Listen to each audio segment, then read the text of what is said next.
This is probably going to be, well, there's no probably. This is going to be a different video in my normal style, simply because I've already kind of done a video about this movie, and I'm only really doing this for completion's sake, to talk about the things that I feel an additional are worth talking about, as opposed to what I talked about the last time. And I've talked about this movie a lot on my streams, too. I know not everyone catches those, but there's no way to avoid repetition here, is what I'm trying to say.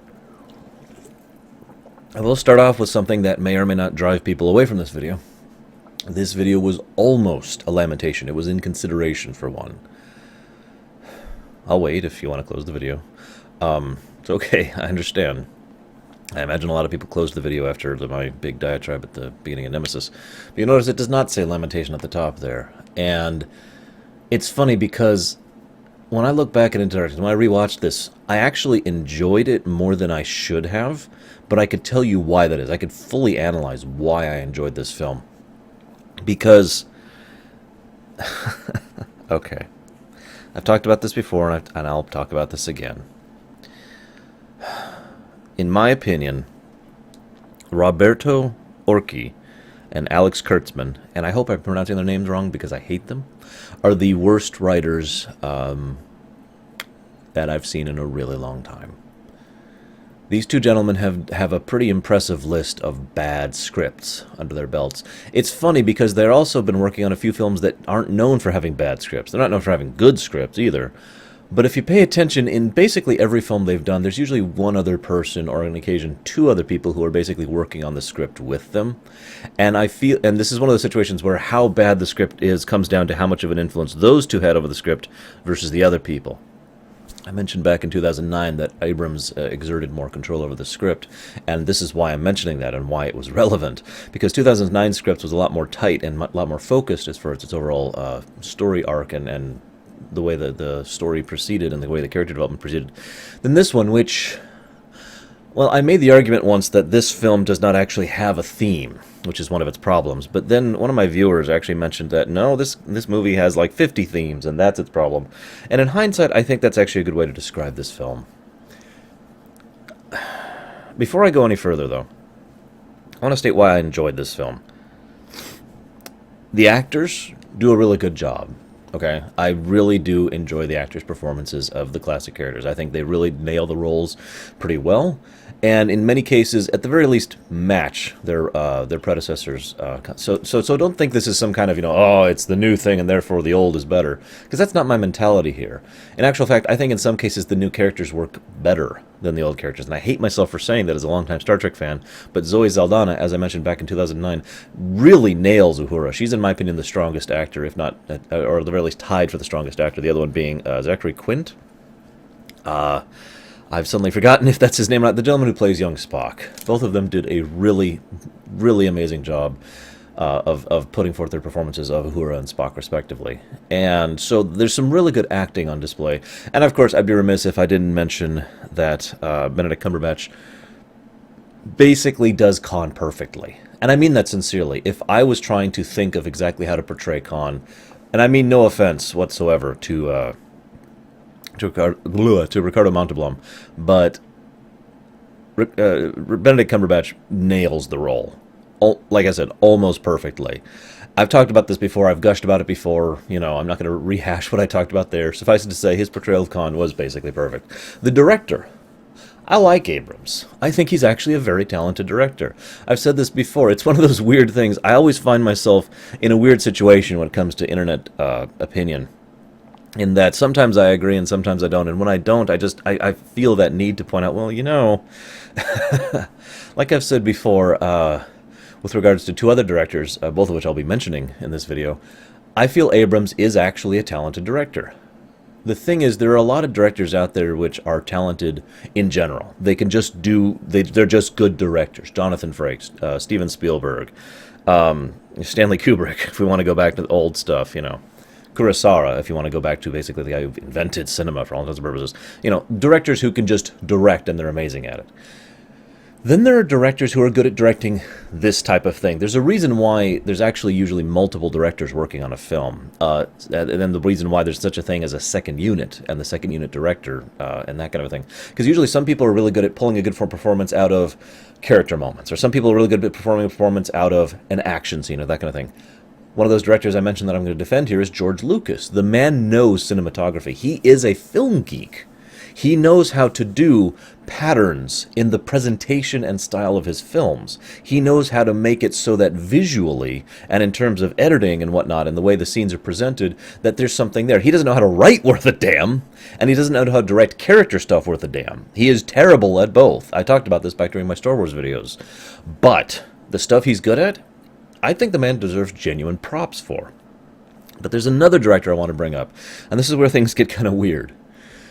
Into Darkness has a lot of similarities to another film for me. Okay? Now, I'm really hesitant to say this because I have a feeling a lot of you are going to hate me and post hate comments and all that, and I'm kind of used to that by now. All I ask is, okay, I know that 2009 and Into Darkness both are kind of polarizing films. And as last time, I ask that you be civil amongst yourselves. If you want to bash me, I deserve it. I'm on the internet, and therefore I am a target. Don't bash each other, okay? Be nice to each other. You don't attack my viewers, okay? That's not how that works. So I'm now going to say the controversial thing, and I know I'm going to get blasted for this.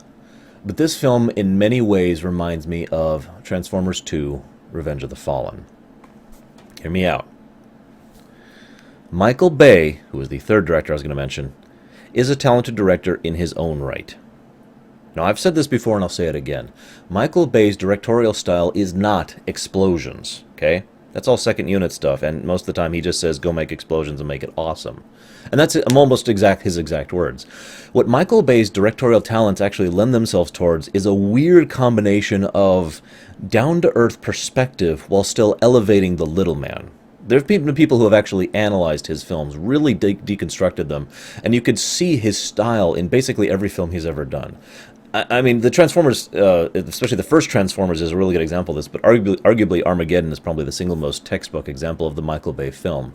You've got the everyman, the down-to-earth, blue-collar, honest hard workers are the people who are going to be lifted up and save the world because the people in charge, the eggheads, or the scientists, NASA, do not know how to actually fix the problem. It's the same general concept in the first Transformers film. The government is, for the most part, the bad guys, other than the president, who the entire time is portrayed as just another guy. Or actually, the Secretary of Defense wasn't. But anyways, the point being, for the most part, the presentation is such that those in charge, those in the government, are just kind of, and the people down at the bottom are the ones who actually have a brain and know how to deal with this kind of thing. And it appeals to that kind of audience. It's one of the reasons I've always felt his films started being popular. And then, of course, he became known for explosions, and that just kind of became a thing, but whatever. But I do think Michael Bay is talented as a director in his field. I think if he was actually allowed to be paired up with another director who knows how to do things like, I don't know, story arcs or characterization and whatnot, we would actually have some pretty good films. That's just my opinion on the matter. And I know it's an unpopular opinion because bashing Michael Bay is extremely popular. I mention this because Abrams is kind of in the same boat, isn't he? Abrams' directorial style leads himself towards being really good at two types of things.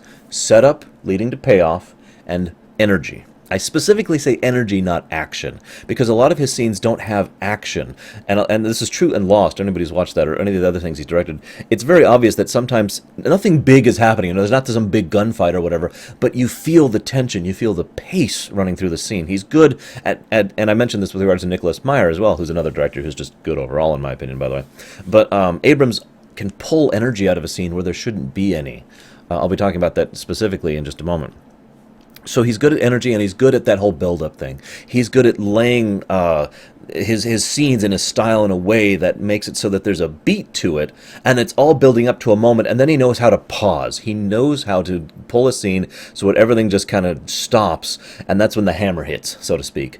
Into Darkness is almost a textbook example of that. The entire film leading up to the scene where, this is your last chance for spoilers, this is it, Khan is in the holding cell. Most people consider this to be the best scene in the film, and it's a good reason for that, because all the build-up leads up to that scene, and then the entire movie basically just like holds its breath for a moment as it's just like recovering from everything that's happened. And but the thing is, that's when the hammer hits. That's when all the quiet stuff hits, and it's his style overall and his approach that makes that work. It's hard to explain what I mean, because you'd think it would be like dun dun dun dun dun dun, bam, but instead it's dun dun dun dun dun dun, and then everything you know is wrong. And that's the hammer. It's that quiet, oh God, kind of a thing. Now, granted, we all knew it was Khan going into it, didn't we? But That's not what I mean. The reveal that it's Khan isn't what I mean.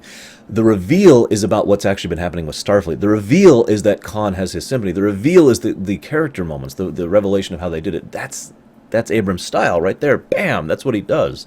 That's what he's good at. He's not good at everything, and neither's Michael Bay. There's the second similarity. Both men were pulled on... you know what? Actually, let me before I get it, let's talk about one other thing, directorial style, because I want to talk about this. A lot of people have asked me, because I keep talking about directors, especially with regards to Voyager, how do you put a spotlight onto the differences in directing? Well, think of it this way. Nemesis and Into Darkness both have a scene that is effectively identical in construction. It's bare bones, right?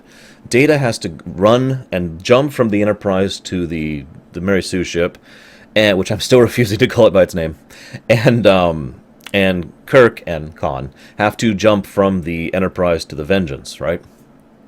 So, and it's the same better saying our ship is disabled, their ship is disabled, we need to get to their ship and make sure it doesn't destroy our ship. You know, it's the same general concept between both things. So the framework is identical.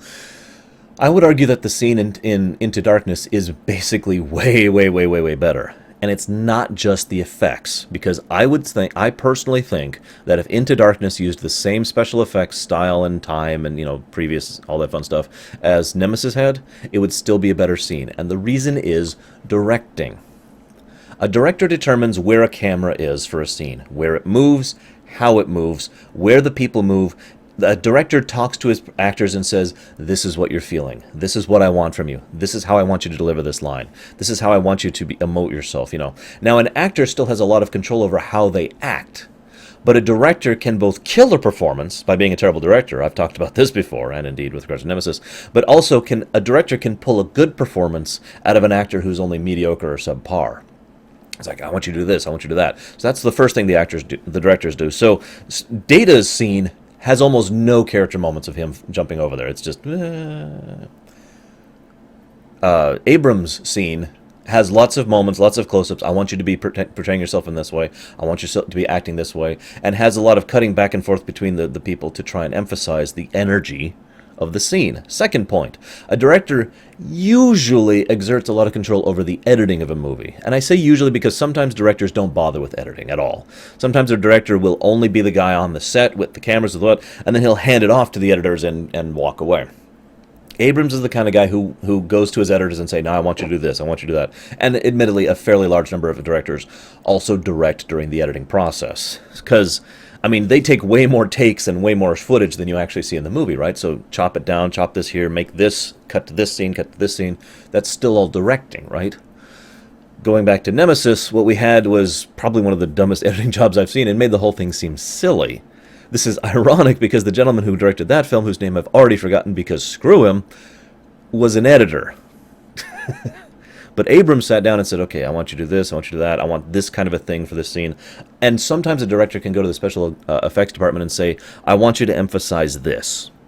I want you to do that. Now, again, how much influence a director exerts over the special effects department varies. Abrams is actually pretty well known for going to a special effects department and saying, I want you to do this kind of a thing. I want this feeling from this scene. And he'll describe it and he'll go it and he'll let them do their work. So he's kind of a nice mix, in my opinion, of still being involved and still giving them direction, which is his job, but being enough of a hands-off person to trust the professionals to do their job rather than trying to micromanage them. So what we get is a scene like the scene where Kirk goes from the Enterprise to the Vengeance. Now, it's a silly scene, and that's one thing I want to point out. Both scenes are silly. The difference in my mind is the scene where Data goes across is... I mean, it's ridiculous. Every time I see it, I cannot help but laugh at how stupid it looks. The scene where Kirk goes across is high-paced, energetic, and gets across the feeling that what they're doing is genuinely dangerous because it should be. A single bit of bad shrapnel at the wrong time would probably kill them. And you get that feeling of that tension, that danger, of the precision and difficulty in what's happening, and the fact that he basically only made it across because Khan and his super brain managed to make it work. The scene was presented better, even though the framework was the same. That's directing. Okay? And yes, by the way, but just to make this clear, Abrams does not get full credit for that because that's not how that works. As I've said before, the directors may have 4% of what's happening to a film, AKA there's hundreds and hundreds of people who determine what shows up on the screen. So, but that 4% is the largest single chunk of anybody's influence. I've used that to describe that a lot. So, moving on. Let's talk about the second way in which this film reminds me of Revenge of the Fallen. Both films are directed by people who didn't want to do it initially, but were talked into it basically on a deal, and then were handed a sequel when they really didn't want to do it. I talked about this last time with regards to Abrams and his whole wanting to do a Star Trek show thing. And then he was basically forced, thanks to contract, to do this film, and he really didn't feel it. However, credit where credit is due. In both cases, Michael Bay and Abrams, they did actually bother to put in some kind of an actual effort into presenting what they had. That leads me to the third similarity, and this third similarity is great, because I've been talking about why I like these films. Good acting, good directing, good presentation, good effects. Why is it that this movie was almost a lamentation? Well, the third similarity is why. Roberto Orci and Alex Kurtzman can go screw themselves, because they wrote Revenge of the Fallen and Into Darkness, and it shows. These men, I could actually probably drag these people into my creative writing class, and I might even flunk these guys out of my class unless they actually learned a damn thing, because they are almost... I have actually used their writing and their scripts in Amazing Spider-Man 2, in Revenge of the Fallen, and in Into Darkness. These three films are literally textbook examples of how not to do writing. Just in general. They don't know what the hell they're doing. At all. I actually thought about, when I was doing this film, I actually thought about sitting down and literally going down and listing, okay, don't do this, don't do this, don't do this, don't do this. But the problem is, it's everything. It is literally everything. The whole thing is wrong. It almost offends me as a writer, professionally and amateurishly, personally, to look at these people and the kind of work they put out, and the fact that they not only get paid lots of money to write these terrible scripts, but then there's the final thing, the final insult. I like Spider-Man. I like Transformers. I love Star Trek. And these two jackasses have touched all three franchises and ruined three films. Ah, God. Now, the funny thing is, Revenge of the Fallen's script problems are obvious, and most of Into Darkness are as well, but Into Darkness, I feel, is probably one of the best examples of their writing and how terrible it is. Because while the obvious stuff is there, if you start to deconstruct it, which I'm not going to do, I'm going to save myself the sanity. I'm sorry if you wanted me to rip this script apart. I'm not going to do it. I'm not going to get that negative. I already did Nemesis. You guys talked me into it. That's as negative as I'm willing to go this week. But with regards to the script, it's like, okay, you look at something that's supposed to be a cake, and it's actually made out of, I don't want to get too harsh here, so let's just say, meatloaf and ketchup, right? So its flaws as a cake, which is being presented as dessert, designed to be a sweet treat, are obvious, right? But when you actually look into the cake and you see, well, there's actually further problems here. Like the meat isn't actually cooked, and the ketchup is actually mustard, and it started to go rancid a bit. And they actually didn't bake it, so it has layers, so it actually is more like a cheesecake. And, just all these little things that are done wrong on a little scale, in addition to the obvious things that are wrong with it. That's this script in a nutshell. I know that's a really weird analogy. I'm kind of hungry right now. Not anymore. Blah. I don't want to eat Into Darkness cake. Let me just hit over a few obvious things here. First and foremost, I have to comment on this. I have to, but only because I haven't heard most people talking about the exact thing that bothers me. Super blood. And I gotta say it that way, because they actually call it that in the film, super blood. Now, people have made fun about the fact that they cured death a few dozen times, but the one thing I've never heard anyone comment is the type of death they cure. I have heard people try to defend the curing of death as simply using Khan's, super blood, in order to reinitialize Kirk's brain, basically, to make it so that the neurons reconnect and the activity is going, the heart starts pumping again, all that fun stuff. And that would have made, actually, in all honesty, a lot of sense, in my opinion. If they had done that, if Kirk had died from massive physical trauma and internal bleeding, and Khan's blood had been able to fix it, that would have actually bothered me less, believe it or not. Because you're not curing death at that point. What you have is a salve that actually makes a lot of sense in Star Trek's sense, because Star Trek has always had stupidly advanced medical technology. So the ability to take someone who has basically gone into the beginning stages of death and actually be able to resuscitate them, that's something that, I mean, we've done that in real life, for God's sakes. And the other thing is, if they resed him quickly enough, then his brain would not have been inactive enough to the point where it would have degenerated past recovery. They even made a whole point of talking about that very subject in Voyager, where in Star Trek, it's actually within reason to revive someone within 12 or 24 or whatever it is. They give a number, hours of them hitting brain death, because they can still recover the brain at that point. If they can mend the body enough, that makes a degree of sense. And the Borg are sufficiently advanced to recover drones who have been dead for like 96 hours or whatever the timing was, because they're that much more advanced with their nanoprobes. So I'm a little more okay with that, even though it's dumb for story reasons that I'll go into in a second. But then you have to remember how Kirk died. And this just flings that out the window, because Kirk didn't die from massive physical trauma or internal bleeding. Kirk died from ridiculous radiation overdose. Shadow, I hope you're paying attention. I know you're more into physics and astronomy than anything, but I'm sure you and many other of my viewers right now know what radiation does to the body. It's actually kind of appalling what radiation does to the body at virtually every level. The level of assault that it attacks you with is insane. There's a reason Spock in The Wrath of Khan died and there was no hope for him. It was because he had been so irradiated that he was gone. In their own words, he's dead already. You cured massive radiation overdose with super blood. That is truly curing death. That's why, and I have to mention that because that really adds to the impact of how stupid that is. You could probably cure someone who has been through that kind of a death of someone who actually lost their head, for God's sakes. Just put the head back on there, resew it, and then super blood. Ah, God. And then they bring it back, and it's ah, God, that bugs the crap out of me. I talked about this back in Threshold. I actually had a whole speech in Threshold about how you kill off a main character and the impact of it. I talked about this in Generations, for God's sakes. If you're going to kill a main... I talked about this in Wrath of Khan. If you're going to kill a main character, do something with it. Make it mean something, and for God's sakes, don't undo it unless you're only going to do it once, and you're going to make it a big deal. Okay? As I mentioned, I was okay with them bringing Spock back, because they took an entire movie to do it, and a unique combination of circumstances to do it. And this is important, they didn't repeat that mistake. They never brought anyone else back again amongst that particular setup anyways. Excuse me. This is dumb. The fact that Kirk just wakes up in a med bay, fine. And he's like, oh yeah, I made a serum from his super blood. I cured death. Jim.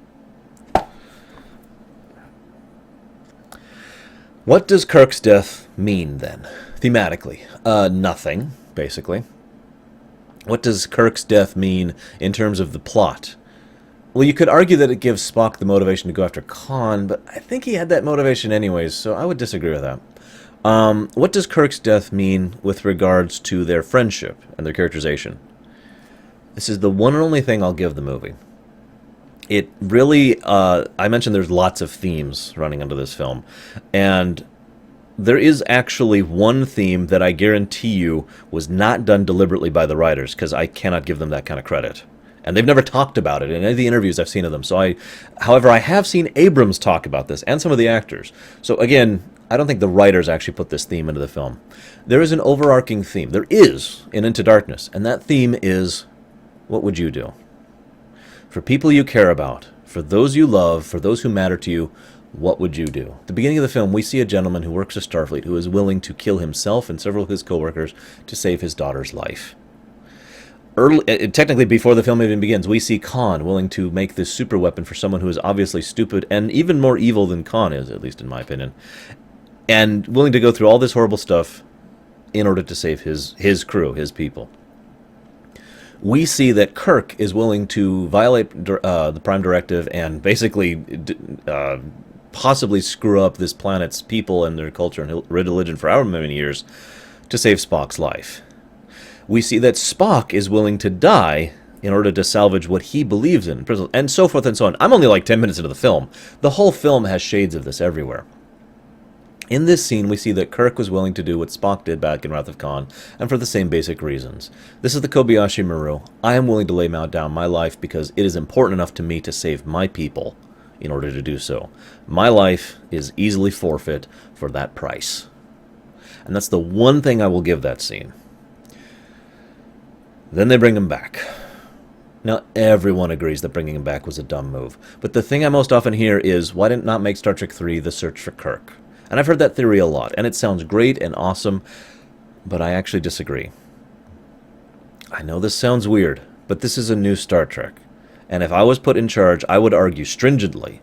I would defend this point. I may eventually lose, other people may have convinced me, but I would stand firm in my point that Kirk should stay dead. That he should never come back. That he died doing what he did best, saving the Enterprise. And that is a worthy, acceptable death. And that would have actually meant something, as opposed to, oh, I'm back, like minutes later into the film. Hell, it's like hours or days later in character, for God's sakes. And that's the final punch there. They bring him back for no real reason. They bring him back because, all right, status quo. Reset button! I mean, people bash Voyager for hitting the reset button, but God, this is insipid.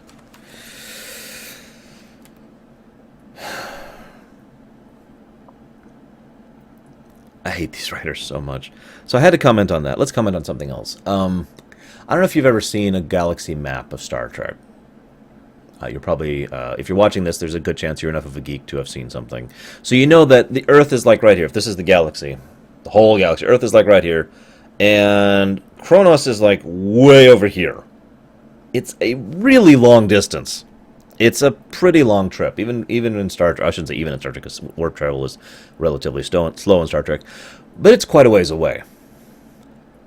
I mention this because it's important to give context when you say that Khan has a device that teleports him from Earth to Kronos in seconds.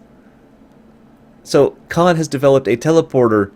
Oh no, I'm sorry. Actually, Scotty developed a teleporter that can teleport you literally a quarter away across the galaxy, maybe a fifth if we're willing to be generous, instantly, basically.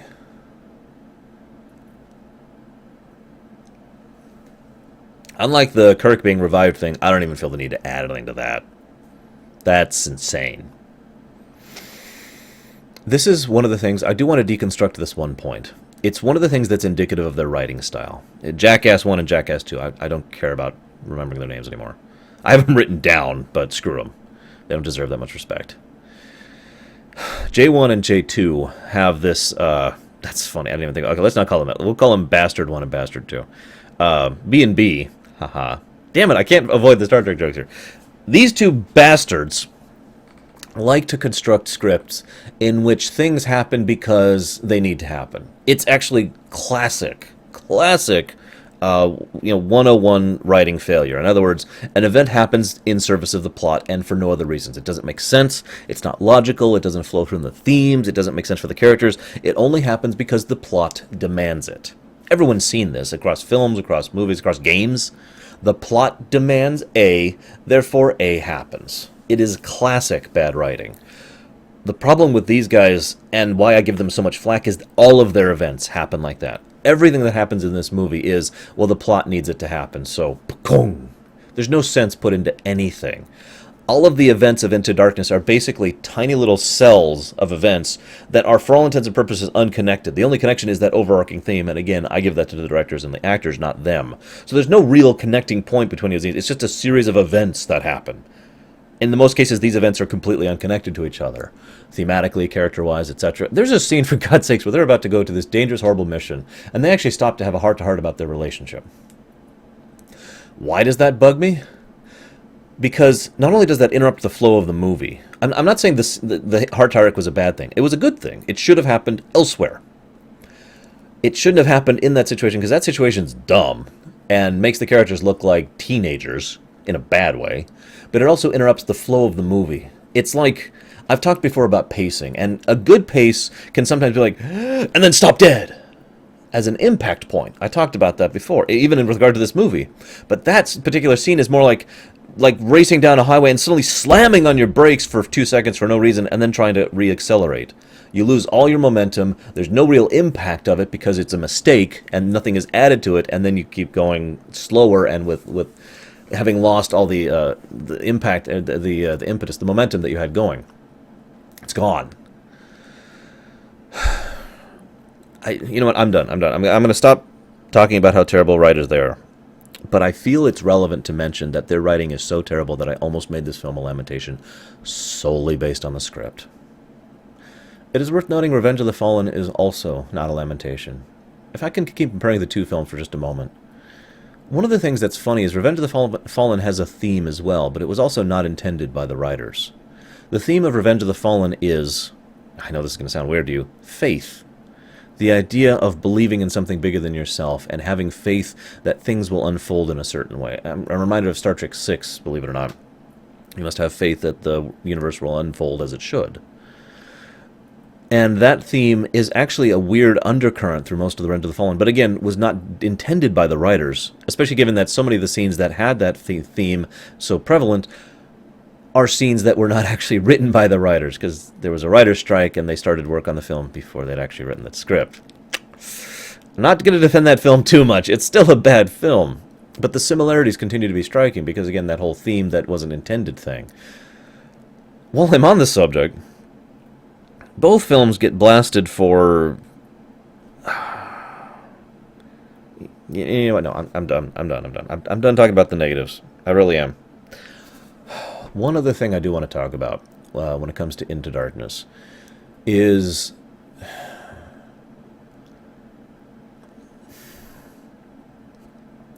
a lot of the redesigns don't bother me on the face of the fact that it was a redesign. Okay? The fact that the Klingons look different doesn't bother me. The fact that I think they look dumb bothers me. Does that make sense? In other words, this is not it's different and therefore it's ruined. It's different and I don't like the new style. There's a difference in perspective between those two things. I don't actually like how the Klingons looked. In fact, I think they look kind of dumb, as I just mentioned. And I mention this because there's a few things that they did redesign-wise that I just like, I'm not really into. And it's not because it's different. And I want to make this point because I've met plenty of other Trekkers and Trekkies who are in the same boat as I am. That they get blasted by other people, usually on the internet, for being, oh, well, you're just unpleasable. You just want everything to be like the original. No, we just want everything to be good. That's what we were asking for. Now, good, of course, is a relative term. I've heard people who actually really like the orc, wow, I actually just said that. The Klingons' designs. And there's nothing wrong with that. That's cool. I think it's great that other people like it. But my point is you cannot say that our argument is invalid because you disagree with it by trying to imply something that is incorrect, okay? You can't say, we just don't like it because you're Hitler. That's what you're effectively saying when you do that. It may be an extreme example, but it's exactly the same connotations. You are wrong because unrelated thing here, that is actually not true. Don't do that. Respect, tolerance. We disagree with each other, and that's great. It is our disagreements that make us a society, that make us a culture. If everyone was the same, we would just be one giant thing of gray. We would be gray goo, almost literally, and there would be no point in anything. So don't think that I'm trying to say that everyone has to agree with my thoughts on this film. In fact, I actually expect to get a few comments from people who really like Into Darkness, and I'm looking forward to reading them. I can't stand the film, except for the fact that I still kind of enjoy it. Like I was talking about earlier, there's certain parts of it that I really like. But when I rewatched this, it was like the weirdest combination of, yeah, oh God, that's horrible, yeah. It's like someone was simultaneously cutting my neck while giving me a really good foot massage. It was the weirdest thing, rewatching this film with analysis mode on. It's like, Now, I'm not going to get into a lot of the deconstruction of the rest of the film. Like I said, this is not where I'm going to do that. It would be mostly negative, and it would almost entirely be talking about the script. You'll notice I've said almost nothing in character with regards to this film. Part of that is because there, in my opinion, isn't really anything worth talking about in character, except for one final thing. Except this isn't in character. I just realized that. There is one further thing I want to talk about, but it's not in character.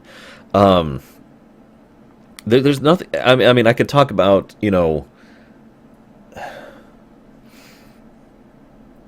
No, everything I want to talk about in character I already have in the past, in my previous video. The motivations of Khan, the presentation of the characters, etc. So let's talk about something else instead, shall we? The last thing I have to talk about. This film is Star Trek 2009 in different clothing. Script-wise. Solely script-wise. If you actually take the two scripts, put them side by side, and look back and forth between the set pieces, it's all there. Now, I know you can say that about a lot of movies, but and I'm one of those people who's really big on the idea that originality doesn't exist, and therefore there's no reason to look at something as bad just because it's not original or not a new idea. I actually like remakes if they're done well. I actually like reimaginings if they're done well. I actually like the type of games that I like, from previous things that are not new game ideas, if they're done well. But if you're listening to what I'm saying here, I keep saying these words that are very important, if they're done well. But in this case, the similarities between 2009 script and Into Darkness' script are a little bit glaring. I'm not going to go down the list. You can do it yourself. It's pretty obvious. I'm sure there's been an article or two on the internet about, hey, so this happens, and this happens, this happens. But I mention this because it's very important to explain one of the reasons why I feel this is not a Star Trek film. I talked about that last time. 2009, character focus, ideology, and I talked about this last week. That's why I feel that is still deserving of being a Star Trek film and is overall a good film. This film, the only character moments are the moments that are literally parroting the previous ones, except for the new ones regarding Khan. Except for the fact that the only difference between Khan and them is better acting, which is obvious, and the fact that we see his motivations more on screen rather than off screen. That's pretty much the real difference between Nero and Khan in terms of their motivations, if you think about it. From a script perspective, from a structural perspective. So there's no new characterization. It's basically, okay, who's the main character of Into Darkness? Well, it's Spock again. And it's Spock going through this same character arc he just went through in 2009.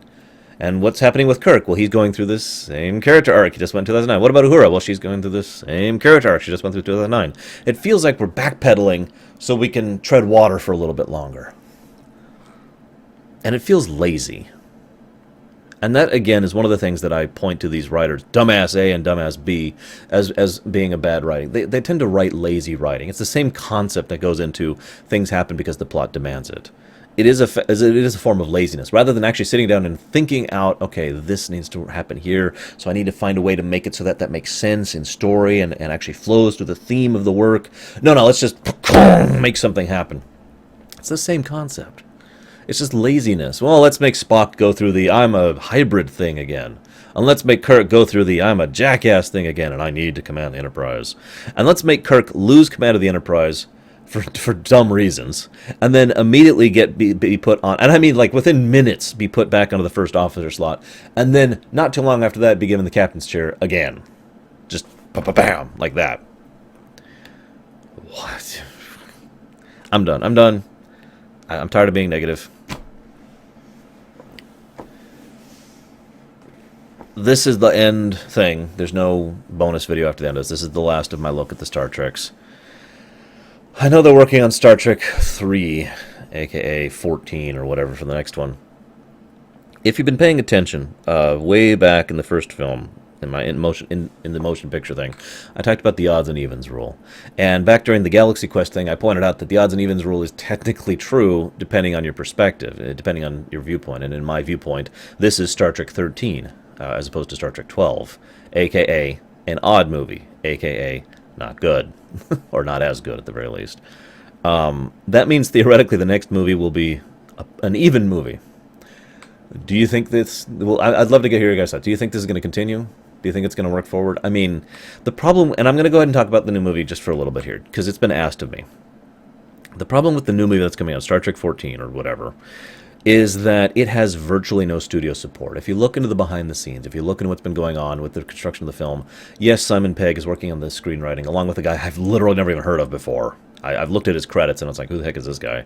So those two people are writing the script, okay? And they don't really have people a lot nailed down as far as who's going to be working on it and how much of its budget's going to be and all that fun stuff. And it's slated to come out next year, and they're supposed to be starting filming at the end of this year because they're trying to hit the anniversary next year. It's also worth noting that that's the only thing that we know of that is planned for Star Trek's anniversary next year. That's it, a movie that has no studio support. You see where I'm going with this. I mentioned several videos ago that Nemesis was doomed from the beginning because the studio didn't give it support. Because at no point in time did anyone stand up and try to defend the film and make sure that it got the funding and the people and the backing and the political setup so that it actually would be presented well enough that it would actually succeed.